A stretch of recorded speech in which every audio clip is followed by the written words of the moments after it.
बताइए आपके साथ कल क्या घटना? सबसे पहले बहुत शुक्रिया आप लोगों का आने के लिए। और आज आप लोग को जो बुलाया गया वो इसलिए बुलाया गया कि कल हमारे साथ एक घटना हुई और उस घटना के विषय में लगातार लोगों के कॉल मैसेजेस आ रहे थे। उनको स्पष्ट करने के लिए, आप तमाम लोगों को बताने के लिए आप लोगों को बुलाया गया है। कल प्रचार का आखिरी दिन था और हम लोग प्रचार करके अपने कार्यालय की तरफ बढ़ रहे थे। छित्तेपुर से हम लोग निकले दीदारगंज क्षेत्र के, तो रास्ते में लाल टोपी लगाए हुए लोग, लाल टोपी के दल के लोग बार बार हमारे आगे पीछे होने लगे। उन लोगों ने पहले गाली गलौज की, बदतमीज़ी की हमारे कार्यकर्ताओं से, दीदारगंज की जनता से, और उसके बाद फिर उन्होंने जाति सूचक कमेंट भी किए, उल्टी सीधी बातें की। हमने उस पर एकदम रिएक्शन नहीं किया क्योंकि ये पूरा चुनाव दीदारगंज की जनता लड़ रही है। मेरी कोई हैसियत नहीं है, एक छात्र राजनीति से निकल करके आया। मैं अपनी बातों से, अपने प्यार से, अपने अखलाक से पूरे दीदारगंज की जनता को अपने साथ कर लिया था मैंने, और वही ये चुनाव लड़ रहे हैं, हमारे कार्यकर्ता लड़ रहे हैं। तो उन लोगों ने जब मुगलम सिकरौर बाज़ार में जब पहुँचे, हमारी जो गाड़ियाँ धीरी हुई तो पीछे से एक स्कॉर्पियो आई बहुत स्पीड में। उसमें 2-3 लोग गाड़ी से बाहर उतरे और उन लोगों ने पहले गाली गलौज शुरू की और फिर हाथ में पत्थर लेकर के लगातार हमारी गाड़ियों पे बरसाने लगे। हमारे कुछ लोगों ने वहाँ पे वीडियो बना ली, कुछ साथियों ने। वो वीडियो कल से सोशल मीडिया पे टहल रहा है, दौड़ रहा है।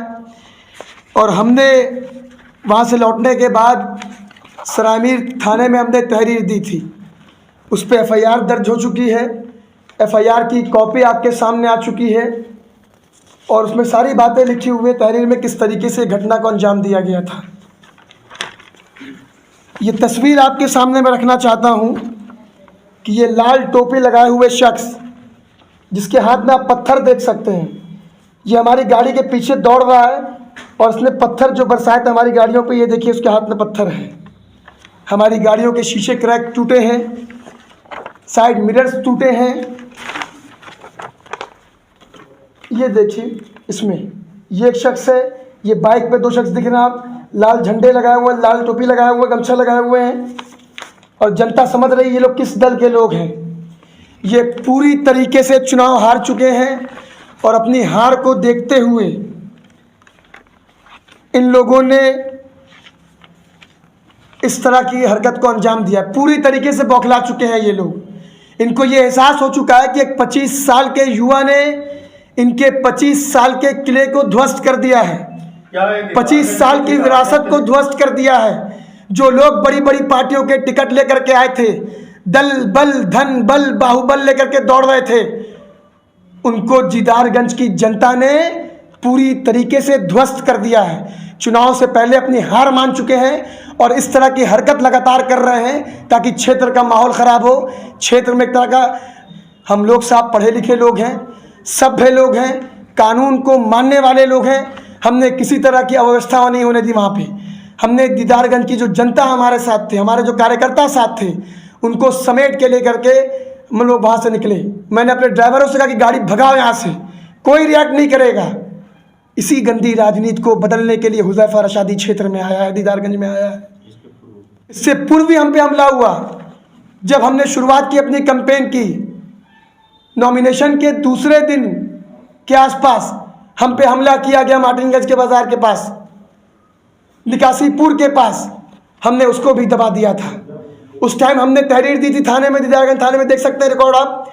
कप्तान साहब के यहाँ भी हमने कंप्लेन की थी, सुरक्षा मांगी थी, मगर हमको अभी तक सुरक्षा नहीं दी गई। तो ये कौन लोग हैं? जनता इनको समझ रही है अच्छे से। ये लोग हमको डराना चाहते थे, धमकाना चाहते थे पहले भी कि हम डर के नॉमिनेशन को वापस ले लें, मगर हम डरे नहीं, हम दबे नहीं। और कल जब आखिरी दिन था प्रचार का, तब भी जिस तरीके से पत्थर फेंके गए गाड़ी पे, अगर हमारे कार्यकर्ताओं ने हमको घेराबंदी करके नहीं बचाया होता तो आज मैं यहाँ बैठा नहीं होता। मेरा सर खुल चुका होता, हत्या हो सकती थी मेरी, और पूरी प्लानिंग थी उनको मेरा सर फोड़ने की। जिस तरीके से वो पत्थर फेंक रहे थे, मैं आपको वीडियोस दिखाऊं, ये वीडियोस है जो लोगों ने बनाया था। इसको जूम करिए सारे लोग अपने मोबाइल में। ये देखिए, ये हमारी गाड़ी, हमारे लोग हैं कार्यकर्ता। ये देखिए पीछे से पत्थर इसके हाथ में है, लाल रंग की टोपी लगाया हुआ है, ये लाल रंग वाला दल है। ये स्कॉर्पियो से उतरे थे ये लोग, पत्थर मारा इसने। ये वीडियोस में भी आप लोग को दूंगा, आप देख सकते हैं। ये पूरी तरीके से बौखला गए हैं और मुझे उम्मीद है कि दीदारगंज की जनता इन सारी चीज़ों को देख रही है और कल 7 तारीख को चुनाव के दिन इन लोगों को जवाब देगी और एक एक वोट बल्ले के निशान पे दे करके एक पढ़े लिखे सभ्य कानून को मानने वाले युवा को कामयाब करके इनके मुंह पर जोरदार तमाचा देने का काम करेगी। तो बताइए, प्रशासन सिर्फ FIR दर्ज करके खामोश है या आगे भी कोई कार्रवाई कर देगी? ये सवाल आपको प्रशासन से करना चाहिए और मुझे उम्मीद है कि जिस तरीके से प्रशासन ने FIR दर्ज किया हमारे कहने पर, 3 धाराएं लगाई हैं, वो जल्द से जल्द इनके बारे में पता करके इन पे कार्रवाई करेगी। मेरे पास पूरी इन्फॉर्मेशन है कि कौन लोग थे, वो लोग किससे जुड़े हुए थे, उनके नाम मेरे पास आ चुके हैं, मगर मैं अभी डिस्क्लोज नहीं करूंगा।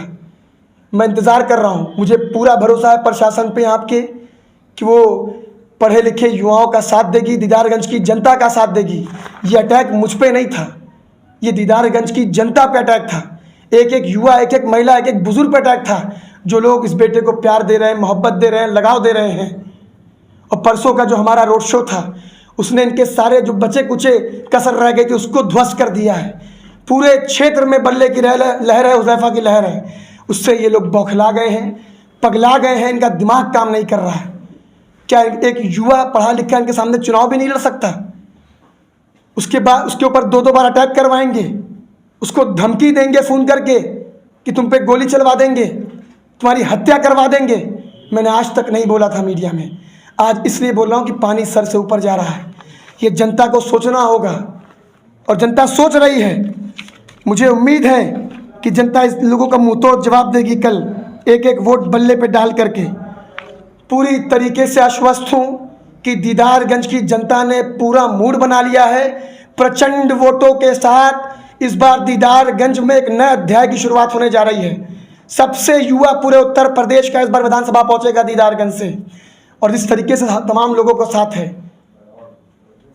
भैया का साथ है, भीम आर्मी आज़ाद समाज पार्टी का साथ है, उलेमा काउंसिल का साथ है, पीस पार्टी का साथ है, किसान पार्टी का साथ है, नागरिक एकता पार्टी का साथ है, तो ये लोग इसलिए कर रहे हैं क्योंकि एक क्षेत्रीय दल से मैं आया हूँ, एक छात्र दल संगठन से निकल के आया हूँ। कोई दल बल बाहुबल वाला नहीं रहा मैं। मेरा बाप, मेरा खानदान कोई बड़ी विरासत नहीं रही राजनीतिक। जो लोग टिकट लेकर के आए वो लोग इस तरह की ओछी राजनीति करेंगे। इसी राजनीति को बदलने आया हूँ मैं। मुद्दों की राजनीति कर रहा हूँ। स्वास्थ्य, रोजगार, सड़क, किसान, सुरक्षा, इन मुद्दों पे बात कर रहा हूँ। तो इनको हजम नहीं हो रही है, इनकी जात पात की राजनीति ख़त्म हो गई है। ये इसलिए इस तरह की ऊँची हरकत कर रहा है। और जो लोग सोचते हैं कि हुज़ैफा को डरा लेंगे, दीदारगंज की जनता को डरा लेंगे, तो उनसे मैं कहना चाहता हूँ कि शाखों से टूट जाए वो पत्ते नहीं हैं हम। शाखों से टूट जाए वो पत्ते नहीं हैं हम। इन आंधियों से कह दो कि अपनी औकात में रहें, इन आंधियों से कह दो कि अपनी औकात में रहें। ये पूरा चुनाव दीदारगंज की जनता का है और दीदारगंज की जनता, मुझे उम्मीद है कि इन लोगों को मुंह तोड़ जवाब देगी। ये जो लाल टोपी के लोग, गुंडे लोग हैं, इनके अभी से ये हाल है।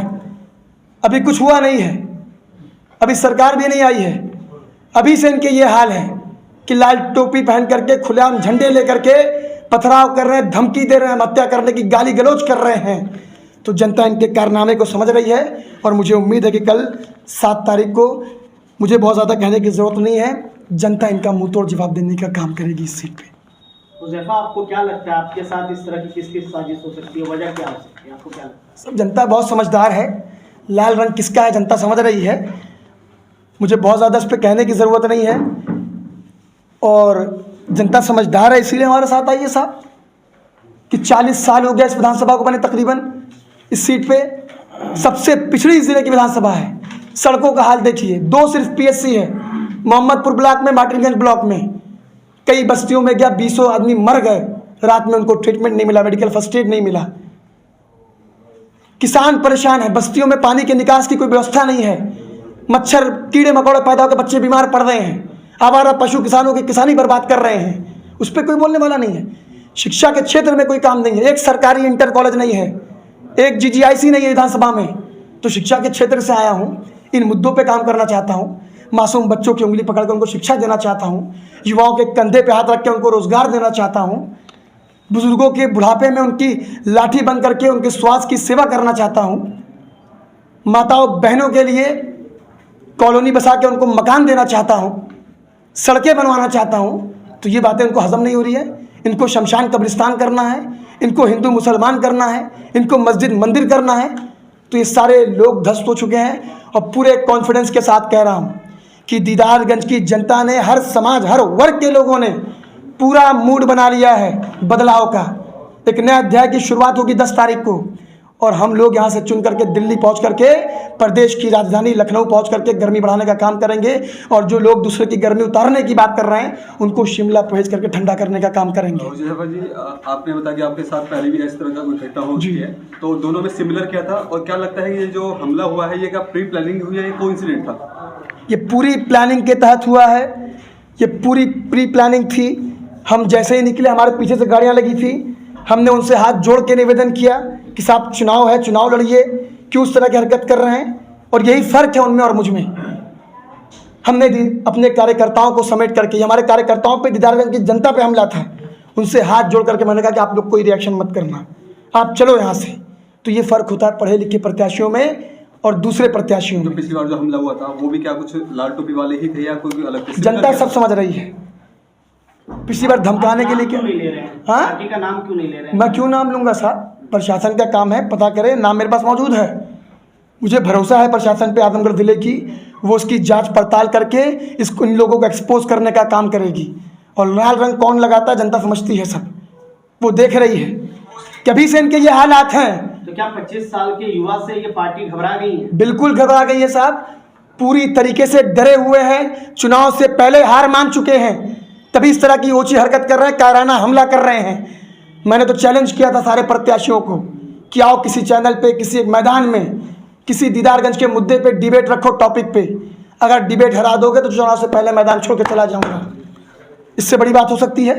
तो डिबेट करने को तैयार नहीं है, पत्थर पड़वा रहे हैं, लाठियाँ पड़वा रहे हैं, डंडे पड़वा रहे हैं, गाली गलौज कर रहे हैं, भड़काने की कोशिश कर रहे हैं।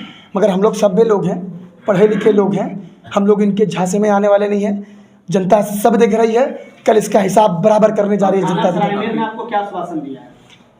उन्होंने हमारा आश्वासन को स्वीकार किया। उन्होंने पूरे रूप से कहा कि हम जांच पड़ताल कर रहे हैं, ये एफआईआर की कॉपी है। तो मुझे उम्मीद है कि प्रशासन रोल दिखा रहा है, उसने मुकदमा दर्ज किया है तो कार्रवाई भी करेगी। और उम्मीद है कि उन लोगों को जल्द से जल्द बेनकाब करके जनता के सामने लाएगी, ताकि सच सामने आ सके और इन लोगों के नकाब हट सके। और मुझे पूरा उम्मीद है, पूरा कॉन्फिडेंस है, जिस तरीके से पूरे क्षेत्र से आपार समर्थन मिल रहा है, हर वर्ग का, हर समाज का, चाहे वो युवा हो, बूढ़ा हो, माता बहनें हो, सब ने ठान लिया है कि कल बल्ला दबा करके मेरा सर, अब इतना बड़ा सोचिए, आधा ईटा है ये हाथ में इसके, इनके देखिए आधा ईटा है पूरा ये। अगर ये मेरे सर पे आगे लग जाता है पीछे से तो मेरा क्या हासिल होता है? ये मेरी गाड़ी के पीछे दौड़ रहे हैं साहब, ये पीछे लगता तो मैं तो मर जाता साहब, बिल्कुल मेरी हत्या हो सकती थी। और उस विधानसभा में प्रचार कर रहा था जहाँ कोई स्वास्थ्य सेवाएं नहीं है। जब तक जनता आजमगढ़ लेके जाती है मुझको हेडक्वार्टर सदर अस्पताल, तब तक मैं दम तोड़ सकता था। तो अब क्या आश्वासन मिला है? क्योंकि 10 मार्च को रिजल्ट आने से पहले कोई सुरक्षा मिल रही है आपको? क्या हमने बोला है उनसे, एप्लीकेशन पड़ी हुई आप देख सकते हैं, और हमें इंतज़ार है, देखिए कब देते हैं। और हम डरते किसी के बाप से नहीं, डरते हैं सिर्फ ऊपर वाले से। और कफन बांध के निकले हैं सर पे, जनता की लड़ाई लड़ने निकले हैं, अन्याय के खिलाफ निकले हैं। आखिर में प्रशासन से क्या कुछ आप मांग करते हैं? यही मांग करते हैं कि इन लोगों को फ़ौरन बेनकाब किया जाए, इनके ऊपर कार्रवाई की जाए, इनकी गिरफ्तारी की जाए, ताकि वो दोबारा इस तरह की हरकत ना कर सकें। इनके नकाब को हटाया जाए ताकि जनता के सामने आ सके। मैंने बता दिया आपको फ़ोटोज़ के ज़रिए कि ये कौन लोग हैं, किस दल से जुड़े हुए लोग हैं, और अभी से इनके ये हालात हैं। कि एक 25 साल के युवा से डर गए, दीदारगंज की जनता से डर गए। मैं इसलिए जनता की बात कर रहा हूँ कि साहब मेरी कोई हैसियत नहीं थी, मैं बहुत मामूली आदमी था, छात्र राजनीति से निकल के आया था। मगर आप परसों का हमारा रोड शो देखिए, जिस तरीके से जनसमूह उमड़ा, उसमें अपार जन समर्थन मिला, हर वर्ग का, हर समाज का।